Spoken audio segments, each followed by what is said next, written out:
Frida Free, the host for the Cruise Drive Show. So you gotta be there or be told.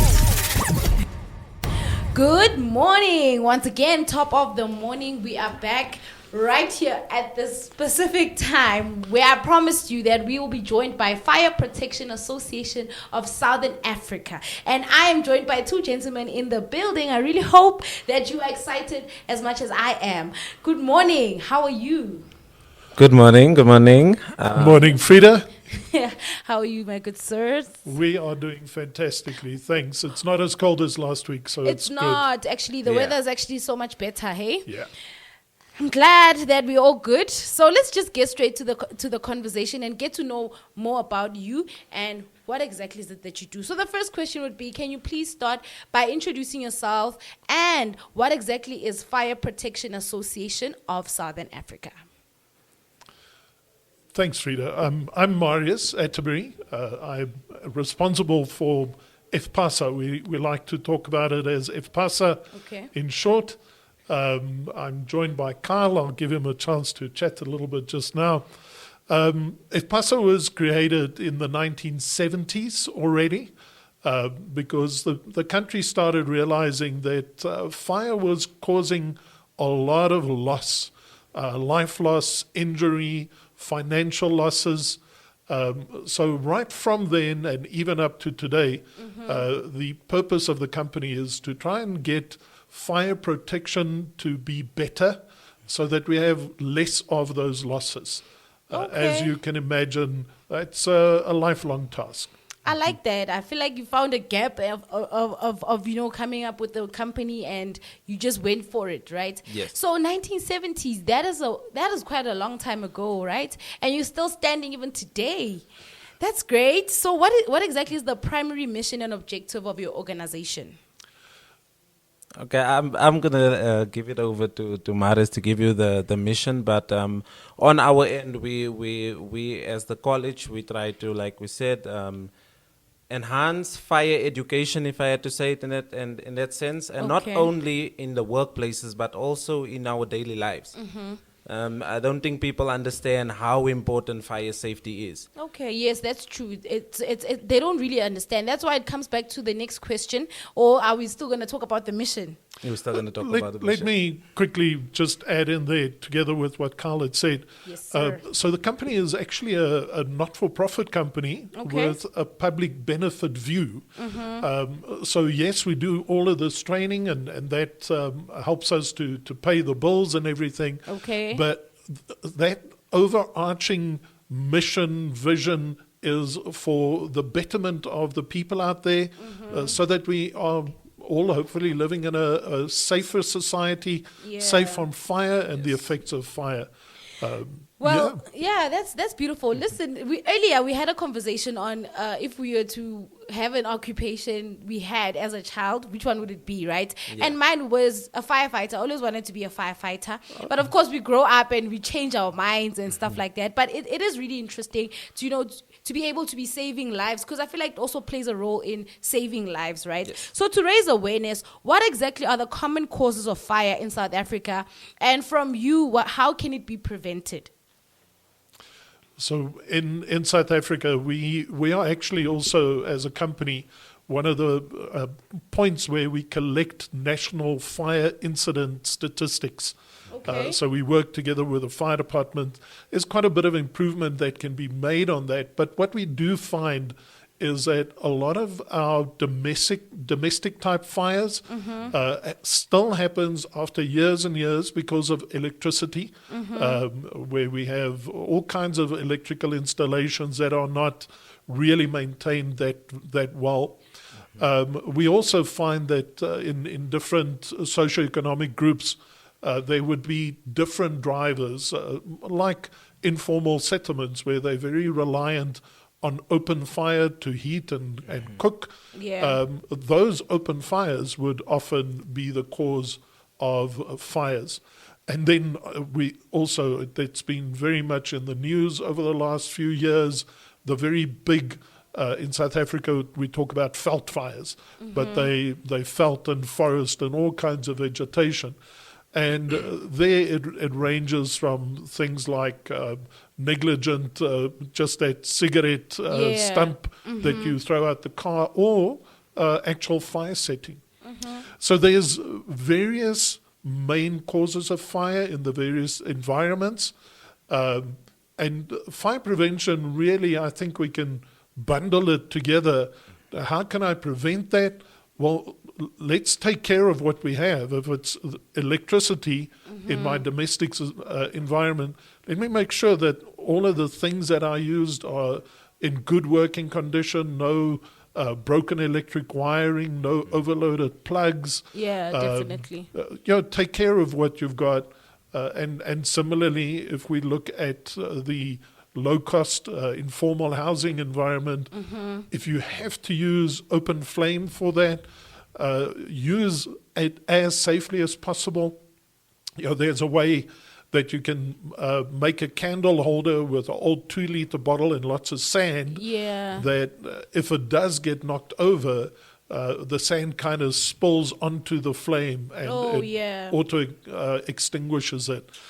So all kinds of things like that. It's really taking care of what you've got and using it in the safest possible manner. So human behavior plays a massive role in preventing fires. The fireman. You heard that right, and I learned it so far that, you know what, be careful with everything that you're using that has to do with fire and everything that has to do with it. So I can see here that your company covers education, information, a world where every scent tells and a story. Introducing the perfumery.co.za, the home of exquisite perfumes crafted for those who appreciate the finer things in life. At the perfumery.co.za, you will find perfumes that will complement you perfectly and get you compliments wherever you go. I mean, hey, who doesn't enjoy compliments? Shop online at theperfumery.co.za and enjoy 20% off your first purchase with the code GET20% off. Theperfumery.co.za. Your perfume is a reflection of who you are and how you want to be remembered. You smell so good. Discover your scent today at theperfumery.co.za. And we are back again. That was just a quick ad break, but we are back straight into the conversation we were having about fire awareness and protection, how you can, keep safe from fire. Now, going on to the next question, sir. So I believe that you cover education, information, advice, consultancy, if I'm saying it right, and training, like a fire college. Yes. So now my question would be, what educational programs or resources does your organization offer to promote fire safety awareness and prevention? So mainly our courses, it ranges from your basic firefighting for your fire wardens and moves over to the more prevention side in terms of doing risk assessments, which we also do for companies. Okay. And then we also specialize in giving courses like your SANS regulations with your building legislation, basically. And then also we tap into fire investigations as well. Yeah. So that is part of our training, and also we provide technical services, like you said. We do advisory work, so any inquiries that has to do with fire or any building legislation, we try and assist where we can. And in the cases where there is fires, we also have a team which is equipped to actually go and conduct these investigations, which I am even one of those guys. Oh, nice. So how can businesses develop effective emergency response plans and conduct fire drills? So our belief is that every business out there should have an emergency preparedness plan. Okay. And everybody should also have a fire safety plan. So how do we get to that point? Well, it's supposed to be fairly simple steps for basic businesses out there. Number one, get the right people around the table when you're going to be putting the plans together. Yes. So that you actually have some brain trust together to talk about the different things that can go wrong. And that's the next step. We can call it risk assessment. Go and have a look at what can cause a fire in my workplace. Yeah. There'll be multiple things. the workplace we're sitting in right now, very heavily reliant on the electricity supply, and all of the things that you use have that. So there's all kinds of things that can burn, and the electricity that could bring the heat. And so you go through a conversation with that team that you've created. On the emergency preparedness side, what else other than fire could go wrong? We could have somebody get injured somewhere. So it's put a team together, identify the things that could go wrong, and then we start saying, well, what can I do, number one, to stop it from going wrong? Because we want to prevent rather than respond. Exactly. So sometimes we can take something out of the loop so that risk is removed. We no longer have to worry about a gas fire. If that was one of the things that was worrying us too much. Definitely. And then we write the few steps about, well, if the fire happens, who's the trained person? How do we let them know?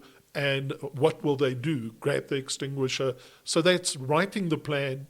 And we're only really prepared after we've told everybody about the plan and we've practiced it. Yeah. We can't stop at the point where we've written the plan. So there's in a nutshell. Have a team, identify the risks, make the plan, teach the plan, practice the plan. Yes, there you have it. To all the businesses that are curious about this fire, I think it goes back to the quote that says that prevention is better than cure, right? Amen. So, so you must always be prepared for anything unforeseen, because I feel like fire is always unforeseen, right? They never expect it coming. So I think it's better to always be ahead and plan. So before we really just close this interview, if there's anything you'd like someone to know about more of the company, what exactly is it that you'd tell us about you further? Well, Frida, we will be available on our website with all our contact details. That's www.fpasa.co.za.